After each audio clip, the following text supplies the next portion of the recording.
Well, damn, folks, the All Blacks have just lost it. 32 points to 22 against Ireland. Down in Wellington. Still a little bit shocked, but that's what happened. The Irish put in a world-class, especially first half performance that absolutely made the All Blacks look pretty bad. And the All Blacks had a weak comeback, fell well short in the end. But yeah, still trying to come to terms with this one. We'll go through some key events and some stats, and you guys can let me know your thoughts on what is ultimately a pretty historic win for this Irish side. I think the last time someone told me the All Blacks lost a home series was 1994. I don't know what you were doing in 1994, but I was still in primary school, so it's a long time ago. And the Irish have gone from only a few years ago never having beaten the All Blacks to never having beaten them in New Zealand to winning a whole bloody series. But yeah. First half, like I mentioned, was pretty much all about Ireland. They started pretty well. If not for a Beauden Barrett kind of wee intercept past the shutdown in Irish play, we may have had an Irish try even sooner than the 4th minute, which they ended up opening their account on. The All Blacks kind of gave away a penalty with tackling off the ball, and the Irish were in no mood for 3 points early. You could tell they were going for the jugular. And sure enough, they go for touch. They go for a maul, and the maul is brutally good. Josh van der Fleer is the man who goes over on 4 minutes. Missed conversions, kind of Sexton's probably worst kick of the night. But 5 points to 0. That's a great start. You're in Wellington. Not the All Blacks' best ground in terms of their kind of winning record. But you still want to take the crowd out of things, right? And getting a try within the first few minutes is an early way to do it, a great way to do it. And I mentioned in the preview, like the All Blacks have thus far scored 0 points in the first 20 minutes in games 1 and 2. Well, that theme continued on. The Irish scored 5 in the first one, 10 in the second, and they continued their scoring run in the first 20 minutes of this one. So certainly they just like starting games really well. The All Blacks' first chance down the Irish end, they ended up kind of going for a big old up and under. I feel like maybe that was a tactic early on in the first half. There was grubbers and there were a few up and unders, as if to say, we want to kick our way past this Irish defence, because they had issues with it in game 2, and they certainly had issues with it in this game. But early on, they were going for the kicks, and the kicks were contestable. Sometimes they're a bit too deep, but they were certainly causing a little bit of worry. There were no points coming from it. Jordie Barrett did eventually push a penalty wide on 10 minutes. But yeah, nothing much doing. But I wouldn't say it was as bad as it kind of got, because when the All Blacks stopped kicking and they started trying to run at the Irish defence, that's when, especially in that first half, things were looking like men against boys, man. Also, the All Blacks line-out was pretty stink. It was not doing well in that first half. I think we lost like 4 of our own throws in the first half. I think the second half it kind of came right, but the first half it was certainly not going well. The best moment we maybe have to show for the first half is David Havili, 50-22 from turnover ball. That's potentially our best moment of the first half.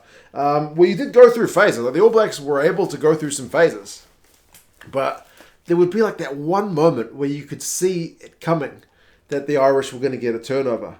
There would just be like that one carrier. I forget who it was, but Josh van der Fleer got on him.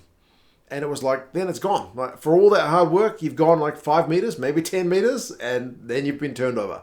So, yeah, defensively, Ardie Savea always pretty much got over the advantage line. I'll give that guy some credit. Akira had some big carries as well.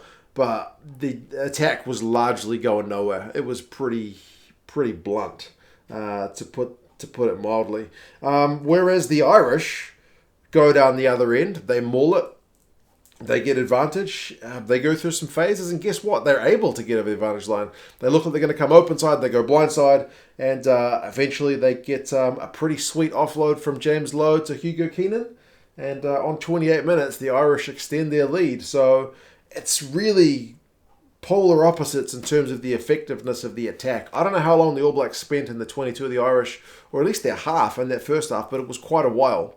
Came away with very little. Whereas the Irish, they would go down the All Blacks end and bang, man, it's 12 points to 3.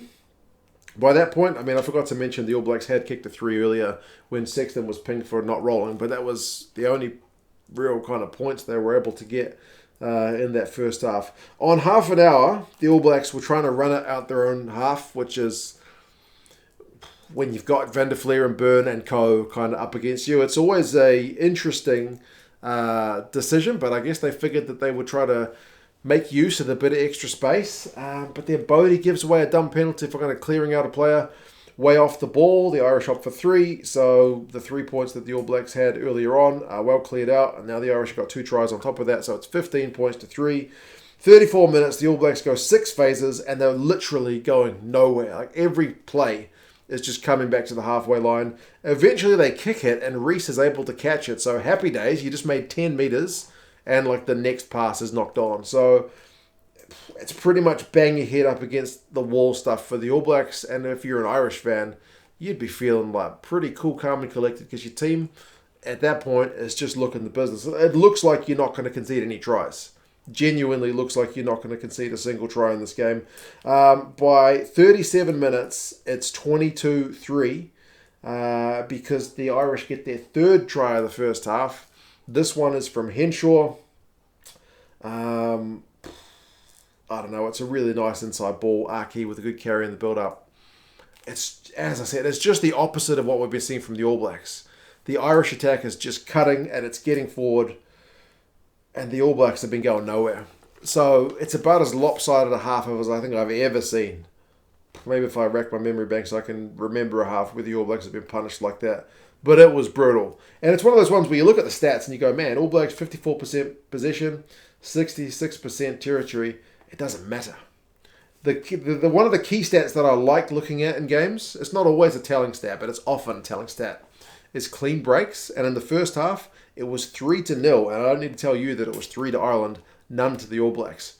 Like, clean breaks are often an indicator of when you've genuinely broken the opposition defence. Didn't happen for the All Blacks in the first half. Plus, their line-out was 7 from 11, the All Blacks in that first half. So pretty poor. Like I mentioned, 4 went astray. The Irish were at 100% 4 from 4. So just very, very different halves. But still, 40 minutes of rugby to go, right? The All Blacks are at home.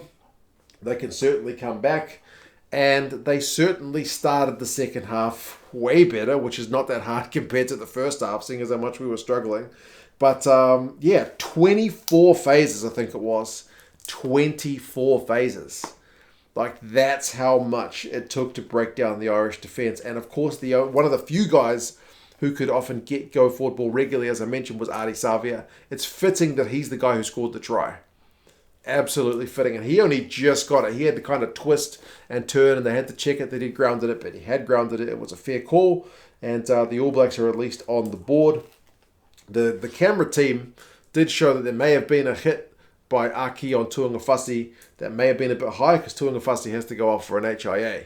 So that's one that maybe got missed. I don't know. We'll have to kind of wait and see if there's any review for that one. But the camera certainly panned to it after the try had been scored.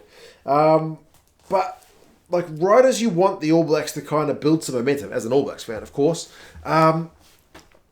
like, there's moments that stifle it, eh? Like Aaron Smith giving away a really, really, really soft offside penalty. When Gibson-Park hadn't picked the ball up. Aaron Smith just shoots around, offside, bam. Like, momentum is just gone. I mean, Ireland gets a good on the All Blacks half. Savea gets the All Blacks out of trouble by winning a turnover, but it's just those momentum killers you don't need. Then there's another one where, like, Tyg Byrne, who is everywhere in this game, like, gets an intercept. Like, he intercepts Aaron Smith's pass. If Tyg Byrne, who's a lock, loose forward, is intercepting your pass, something's probably not right. That's very readable. Like, a winger, you can sometimes understand. I know Tyg Byrne's a pretty mobile unit, but he shouldn't be intercepting your passes. Aaron Smith's got a bullet. So, but just proper momentum killers for the All Blacks. Brodie Retallick, which is going to be maybe one of the biggest talking points of the game, because everyone loves talking about refereeing calls. He has to go off for an HIA, and he doesn't come back on 50 minutes, because Andrew Porter clatters into him with his head. Similar to what we saw in the last game with Tuivasa on Ringrose. And Porter ends up getting a yellow. Now, I know All Blacks fans, based on what we saw last week, are going to be screaming for a red, saying it was pretty much the same thing. Wayne Barnes says Porter was kind of passive in the tackle. And that's one thing I've noticed, the way they are refereeing things. Like at the start of the Super Rugby season, any tackle like that was getting red. But maybe World Rugby, I don't know what they kind of discuss in their little inner sanctum, but it felt like over the course of this, not just the Super Rugby, but like the Premiership as well, they started to kind of get this conversation going about not just that it's head on head, but like, was the tackler like passive or active or going forward or, just standing there. So that's what gets Andrew Porter off from red, the fact that he's kind of stationary. And I guess they would argue that Tuivasa last week was coming forward. So, like I said, New Zealand fans aren't going to like that one. But either way, it's a yellow card for Porter. We lose Brodie for the rest of the game. Now, the All Blacks do what you need to do when you've got the opposition with a man down. You've just had a penalty awarded. They go ahead and score a try. It's a wee bit of individual brilliance. Remember, Akira Ioane has come in at number 6 because Scott Barrett, who was initially named, pulls out. And Akira Ioane is genuinely a proper ball-carrying 6 or 8. And it's kind of pleasing to see the All Blacks play a 6 at 6 for a change. And, yeah, man, he beats like 4 tackles and charges over the line, like what we would, like having watched Jerome Kino play for years, expect our number 6s to be doing. So, absolutely, he punished the yellow card. Happy days. Maybe the All Blacks comeback is on. Like, I think he beats Sheehan, he beats Van der Fleer. He ends up facing Mac Hansen, and Mac Hansen's like, he tries his best, but he's not stopping Akira from that kind of range. So, 17 points to 22. And then Sam Cane gives away a penalty during the yellow card for not rolling. It's one of those ones where it's like, man, he just made the tackle. He's got bodies all over him, but man, you can't be doing that. You've just got to try. You've just got the momentum. You've got the extra man. Sexton's, of course, going to take the full minute to kill the clock down. 25 points to 17. 3 points during the yellow card for the Irish. Then Tyke Byrne wins a penalty pretty much on the halfway line. Akira Ioane not releasing. Sexton tries a 50-metre shot during the yellow card again, so that's another minute gone, so that's 2 minutes lost, 3 points lost. That one hits the crossbar, so it's almost another 3 points, but didn't quite have the legs on it. Bloody close, man. From halfway at Wellington, not a bad kick, but close, but not quite. And then the third bit of individual brilliance, like the 3 guys who scored the tries, I think were genuinely probably the All Blacks' 3 best players. Will Jordan, he gets a bit of individual brilliance on the hour mark, and sadly, it's kind of a bit too much of the individual brilliance that we seem to rely on with the All Blacks, eh? Like, Will Jordan's been doing it for pretty much his whole career. Jordie Barrett does well because it's an Irish kick that finds the grass, but Jordie Barrett's the man who dives on it, like with bodies around there. So he puts his body on the line, give him credit. That wasn't a prop that did that. That was on the fullbacks with a new haircut. Not much hair left, but yeah, he dives on the ball. All Blacks secure it, and then Will Jordan just runs length of the field and just gasses everybody.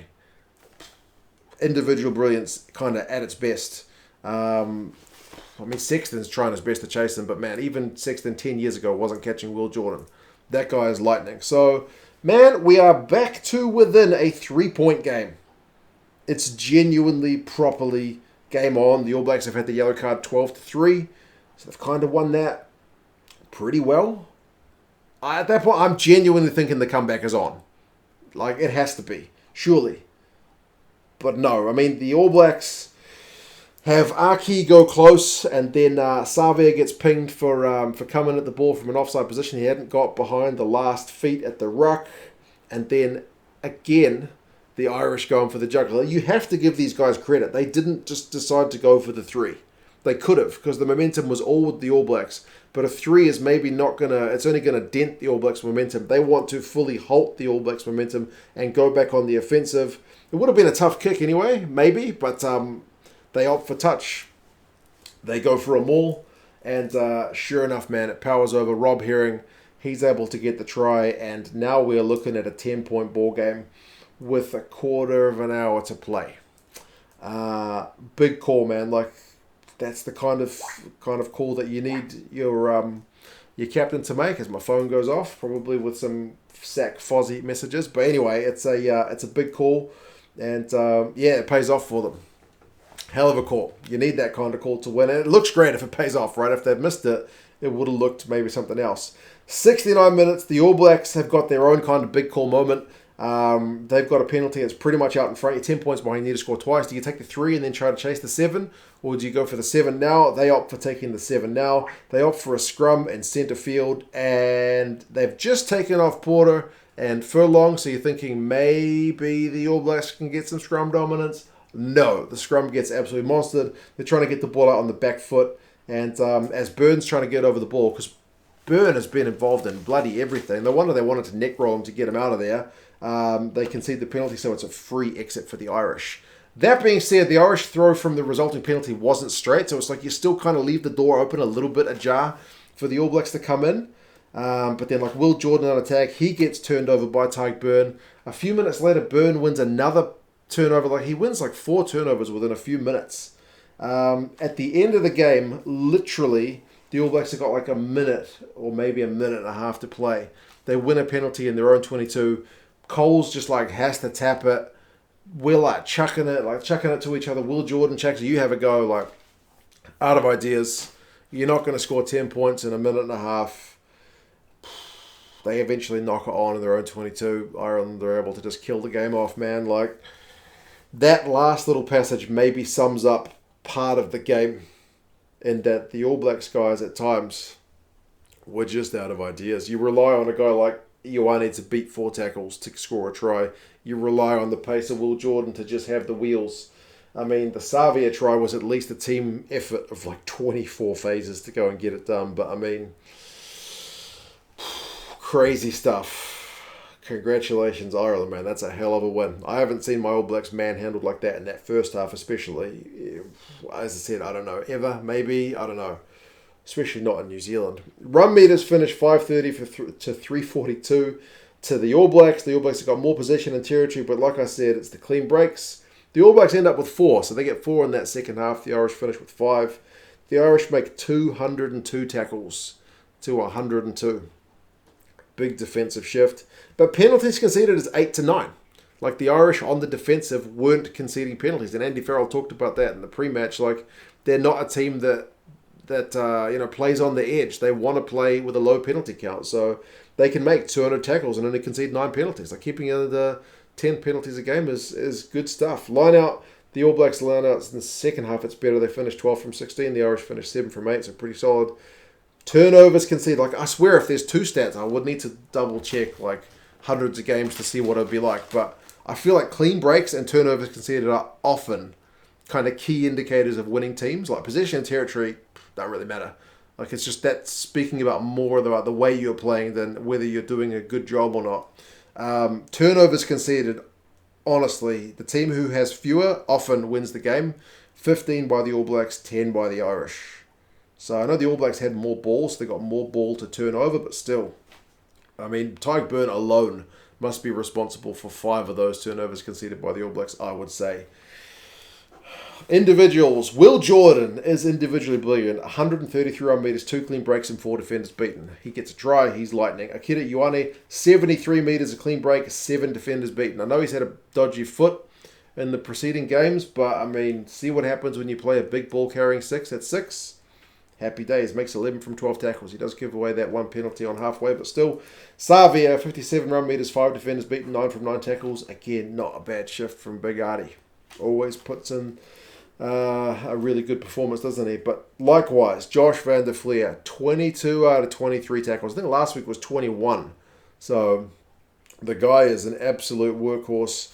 Tadhg, 18 from 19, plus turnovers. Like, unbelievable shift. Bundyaki, 44 metres, a clean break at 3 defenders beaten. Like, he was getting some go-forward ball.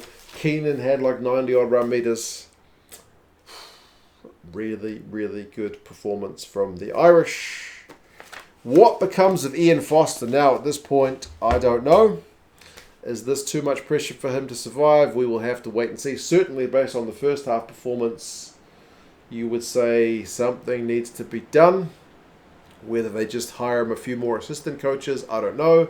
Is there too much pressure on him that he has to resign? I don't know. Maybe they wait to see what happens with the Rugby Championship.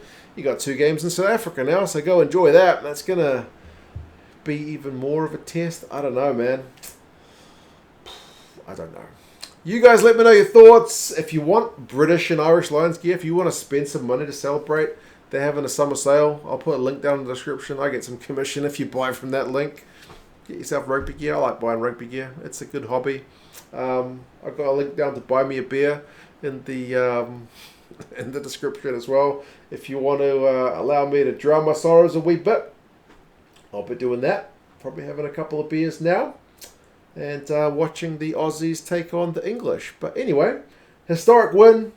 Credit to the Irish. Massive shift. As I said, one of the best performances I've seen from a visiting side on New Zealand soil, bar none. For the All Blacks, probably their quietest first half performance I've potentially ever seen. I mean, fans can argue about the refereeing calls if they want, but still, I do think you'd have to give credit to that Irish side and ask where to from here for the All Blacks. You guys let me know your thoughts, folks. Take care of yourselves, and yeah, I'll talk to you again soon. See you later.